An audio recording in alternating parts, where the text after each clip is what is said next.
Here's a quick update video of what we've done to our MJX 14210 vehicle.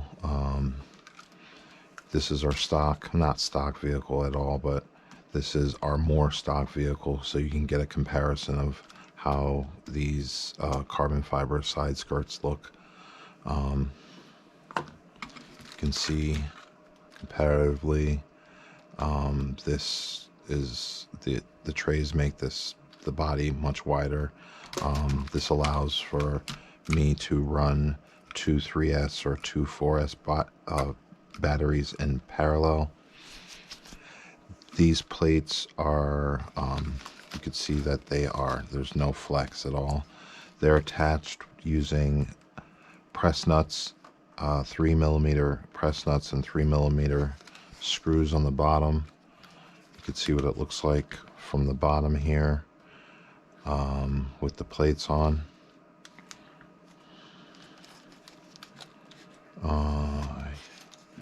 We also added metal arms in the front and rear, an aluminum metal body brace here. We also added a fan. I made a mistake here.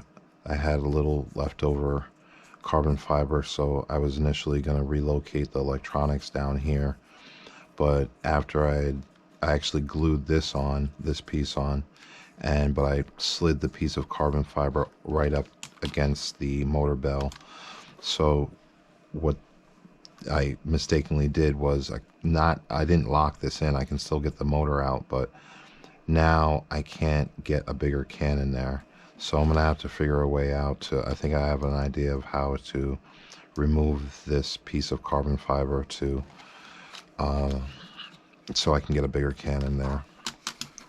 Still got the 120 amp SC8 Hobbywing ESC in here. BSR foam tires. These are 26mm wide.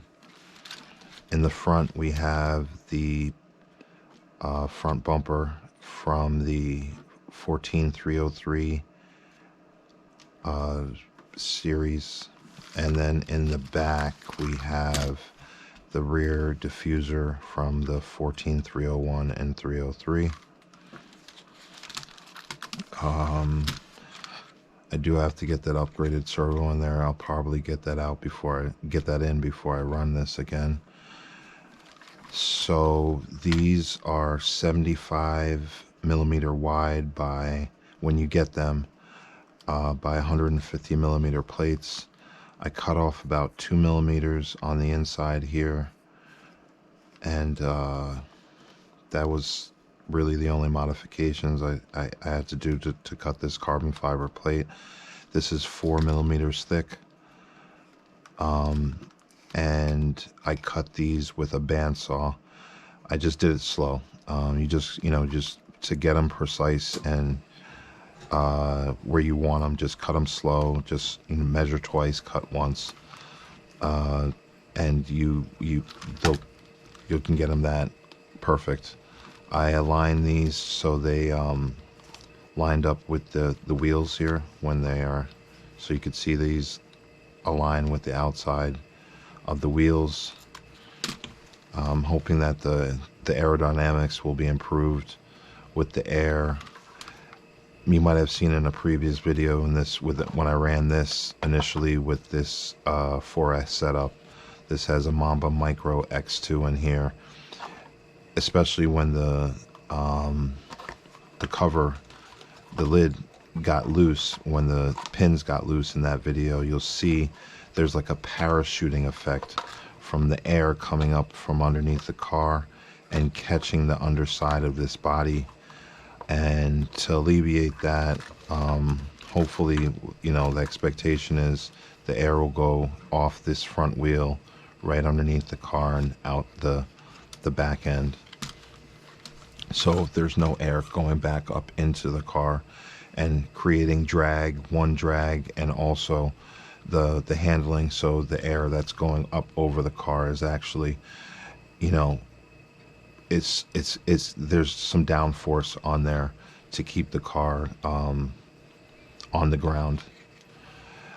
Did make some suspension adjustments here. I added one.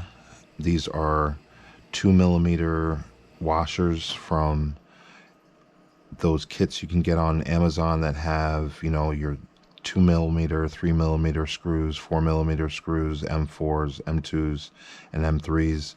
They come with a set, and they have washers and nuts, and they're a great set to have if you're getting into this hobby. In the back here, I had to add 2 of those washers so the suspension arms don't move. I'll show you what they look like stock and what happens. You see there's a lot of slop there. You don't want that, especially when you're going at high speeds.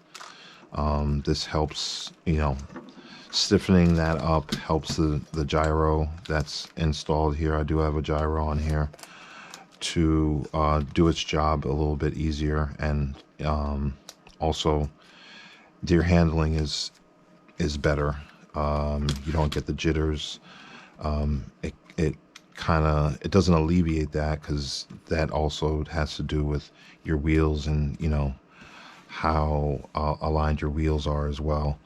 So the lock, I added those there, and in the rear here I added little rubber O-rings because there is some up and down action that was happening here. It's not as bad on the stock one, but if you do get these metal arms off of AliExpress, you will see that there is a lot of slop up here. So I added those rubber O-rings in there to alleviate that. So you could see here the battery tray here, and if you take a little side, this is where the original ESC is. So you can see this kind of opens up the space here a lot. If you wanted to add lighting modules or whatever else, whatever other equipment, you have a lot of space now to do that. On the other side, I was originally going to put the power button down here, but I didn't. I just left it up there. I have an idea for a future video of something I'm going to do with one of these boxes to utilize that in a different way. So yeah, so show you this thing with the cover on it.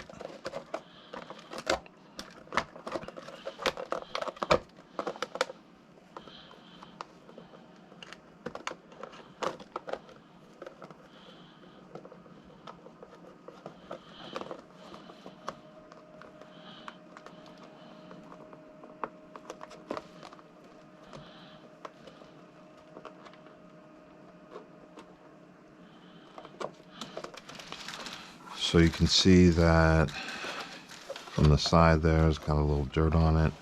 You can see the carbon plate comes out a little bit. I'll probably tape this down with Gorilla Tape when I do speed run it again. And you could see that here as well. I did get this body off of AliExpress. This is a 720 GTR McLaren body. I painted this myself. I did make a mistake with the alignment of this body here. I did. There's some whole indicator. I'm pretty sure this is what I'm not sure, but I'm pretty sure this is what you're supposed to align these with, whatever vehicle this is initially for. And I kind of missed it there. On the underside, you could see with this 303 bumper, if I did actually have that in the position that I initially should have had it at, this bumper would be perfect. It's not bad. It's a few millimeters off, but I do have another body on the way that I will be painting in another color. This is the first time I've ever painted an RC body, and got some advice from my person at the local hobby shop that I go to. Support your local hobby shops. It's important. These are actually from Danbury Hobby in Newtown, Connecticut. For some Connecticut people are, that may be confusing, but yeah, that's the hobby store. They are a great hobby store. I love them. I got the paint from there. This is red, and they just handed it over. I just told them what I wanted, and they did it. This car is reminiscent of a real McLaren. I mean, not reminiscent, but the paint job is. I kind of just went with this, and then I did a search on YouTube just to see what, you know, what this vehicle was really about, more in depth about.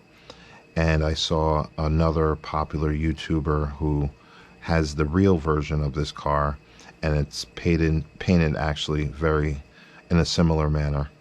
So this is what we came up with. Looks pretty good. This is it with the cover on it, with the carbon fiber plates from the back and the side. Overall, I think it looks really good.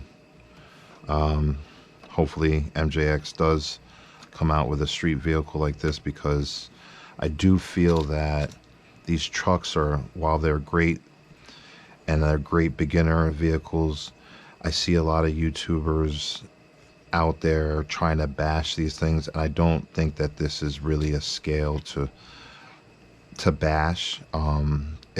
Whatever way you're gonna have fun, I support you, and I think that you should do whatever you want to do to make yourself happy.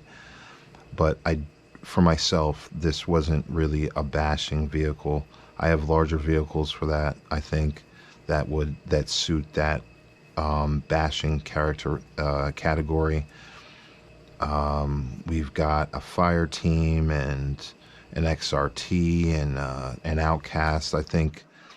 And you don't have to go that crazy, but there's other vehicles. There's the MT10 and I believe there's a 14, but I don't even think that's really a basher, to tell you the truth. I think once you get into that maybe 12th scale, there's that new Rollarlo Omni Terminator. We'll talk about that later on in another video, but I don't think these are bashing vehicles. I think this is the perfect platform for this size vehicle. These are slightly longer than the 301, 302, and 303 series, and they have a wider platform, which I think once you lower them and with lower springs and stiffen up the shocks, these things are amazing. I think this is the perfect platform for really where these should be at. Touring car, street basher. You've seen that in previous videos, me driving this thing. Everything on this is the same. There's nothing that I've changed on this since, except the servo, since you guys saw me bash this the first time. The metal knuckles, yeah, I did add the fronts, but everything else, the gears are the same, everything, and I've ripped this thing and it's been great on the road. So I think this is a good platform. Hopefully we'll get this out on Sunday and get a rip in, and this we'll talk about that later on, some of the other things that we did to this to maybe speed it up a little bit as well. So thanks for watching, much appreciated. Hopefully you liked the video, and get out there and do your own bashing. And I'm interested to see some other builds of what other people are doing with these vehicles as well. I think this is a great platform. So again, have a great night, and thanks for watching.